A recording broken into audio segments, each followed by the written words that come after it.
La reforma tiene su eje central principalmente en el problema del blanqueo, o sea, el problema de la informalidad laboral. La primera idea de la reforma es tratar de ingresar a la formalidad a los trabajadores que hoy están, como se dice vulgarmente, en negro, o sea, que no tributan o no aportan al sistema previsional y al sistema de obras sociales.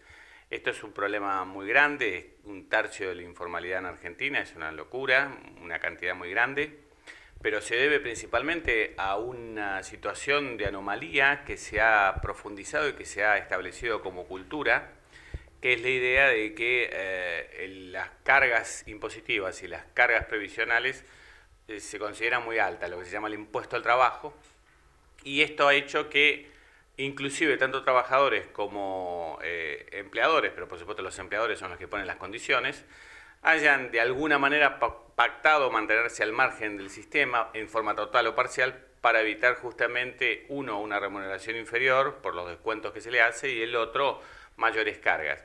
Por supuesto, esto que es anormal termina generando grandes reclamos. ¿Por qué? Porque las leyes fueron intentando hacer ¿qué? Sancionar con multas o con mayores indemnizaciones a los empleadores que no blanquean. Pero generalmente las pymes, por el alto costo, terminan evadiendo el sistema y las distintas leyes, la 2403, la 25323 y ahora este proyecto busca sancionar ese sistema diciéndole, bueno, blanqueese ahora durante este tiempo que no va a tener ninguna multa, no va a tener ninguna sanción, mientras que lo haga en este periodo. Inclusive este nuevo sistema, este nuevo proyecto de ley, mejor dicho, a los que tienen una remuneración inferior a 12.000 pesos les exime durante un tiempo más prolongado de los aportes. Esto digamos que es donde apareciera apuntar el gobierno, pero por supuesto hay otros aspectos que van relacionados más con morigerar o permitir una mayor flexibilidad. La palabra flexibilidad tiene su problema, ¿no? Porque remonta a otras épocas, pero en general lo que hace es permitir que el trabajador se le pueda modificar más fácilmente las condiciones de trabajo. Por ejemplo, una de las cosas donde se puede modificar es en cuanto a las horas extras. Las horas extras vienen de la palabra extraordinarias, o sea, no son las horas normales, son normales o extras. Y la extraordinariedad tiene que ser una excepción, no una regla. Entonces, el proyecto pareciera que busca que sean, haciendo una especie de canasta donde se puedan compensar las horas extras como ustedes, como cualquier otro trabajador, en vez de pagárselas de una forma más alta en cuanto a costo, se las compensa. Eso tiene una ventaja para el empleador que las puede manejar de distinta manera y en realidad son una forma de empeorar, si se quiere, las condiciones de trabajo, porque eso evita que se ingresen nuevos trabajadores, por un lado. Por otro lado, el ius variandi, como le llamamos los abogados, o sea, la capacidad de modificar las condiciones de trabajo, se facilitan con este proyecto. Esto digamos que tiene que ver con otras modificaciones. Y después hay toda una historia que viene con la famosa y mal llamada industria del juicio, que tiene que ver con esta informalidad y que tiene que ver con estos reclamos que se terminaron haciendo masivos, que se trata de disminuir haciendo una especie de fondo conformado por una organización que estaría entre empleadores y representantes de trabajadores, para que las indemnizaciones que hoy son las indemnizaciones por despido se paguen a través de ese fondo. Una vez que se incorpora en el fondo ya no se puede salir. Y además se reduce un año, que antes eran 2, el plazo para accionar, lo que llamamos prescripción los abogados. Todas estas cosas tienden a tratar de evitar juicios. Lo cierto es que esto es relativo, ya está demostrado que cuando las personas quieren reclamar por su derecho lo hacen y no somos los abogados los que generamos el reclamo.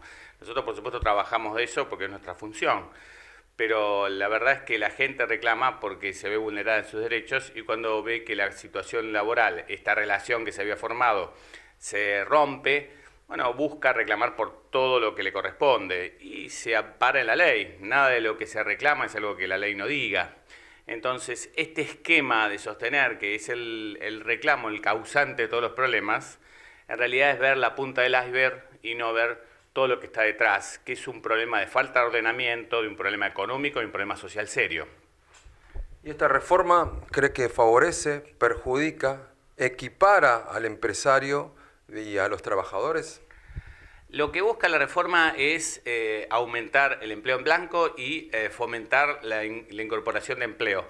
Me parece que como instrumento se queda a mitad de camino con ese objeto, no logra, para mí no va a lograr, ojalá que me equivoque, la verdad que mi deseo es que los trabajadores estén en blanco, que aporten al sistema de seguridad social, esto es lo que se espera de una sociedad normal, pero lo cierto es que este esquema de fomento es un esquema ya utilizado y que no ha funcionado. Quizás hayamos aprendido los argentinos que este sistema que tenemos hasta ahora de la informalidad no es el mejor y bueno, y trabajemos todos para tratar de solucionarlo. Pero es una decisión que no se cambia con las leyes, se cambia con un cambio cultural, con una confianza en el sistema previsional, en que nuestros aportes no van a ir a parar a cualquier otro fin que no sea nuestro sistema previsional, que las leyes van a ir que los impuestos van a ir a donde tienen que ir.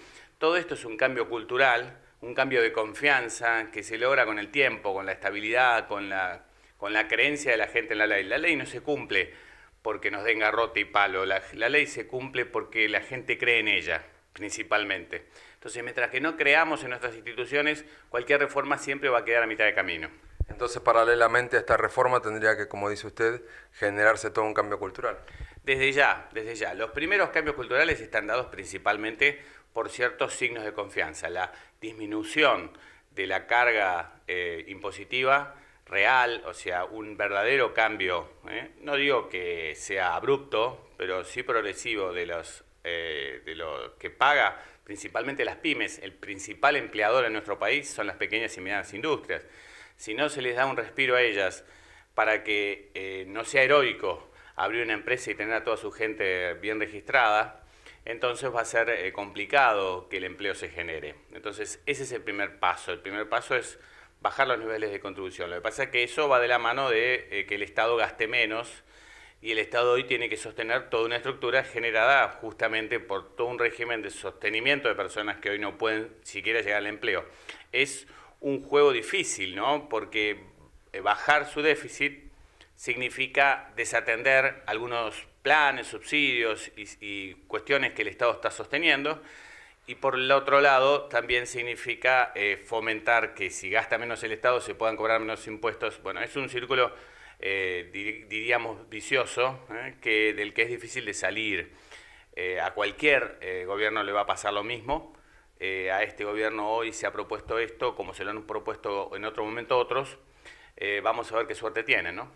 En esta reforma laboral, lógicamente hay muchos intereses sectoriales en juego.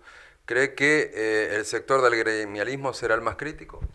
Y ya lo es. El gremialismo ve en esta reforma un esquema contrario al trabajador, estima que esto es un sistema de ajuste y que no va a darle nada bueno al que está en relación de dependencia. Por supuesto, el principal objeto de protección del gremialismo son los trabajadores que están registrados, justamente, que son los representados. No quiere decir que los representantes gremiales no tengan presente que hay trabajadores en negro, pero sí es cierto que quienes los votan, quienes interactúan con el gremio, son las personas que están en relación de dependencia blanqueada, ¿no? Sin embargo, la verdad es que la puja va a ser complicada. No sé si esta reforma va a salir en los mismos términos en que fue planteada, pero estimo que fruto de la negociación y de la situación especial que hoy tiene nuestro Congreso con las mayorías como han quedado después de las elecciones, va a haber una necesidad importante de consenso, que es para mí lo más importante. De todas maneras, esto es un tema político, nosotros como abogados pensamos desde el punto de vista técnico, sabemos que las leyes son instrumento de la política, pero justamente queremos evitar eso, que se piense que con la ley se modifican las cosas, las cuestiones sociales necesariamente, y la ley solamente es un instrumento para armonizar otras cuestiones, cuestiones sociales, económicas y políticas. Entonces, si la ley no está enmarcada en un cambio general, como decíamos antes, es muy difícil que pase, como muchas otras veces, que termine siendo simplemente una letra muerta o una expresión de deseos.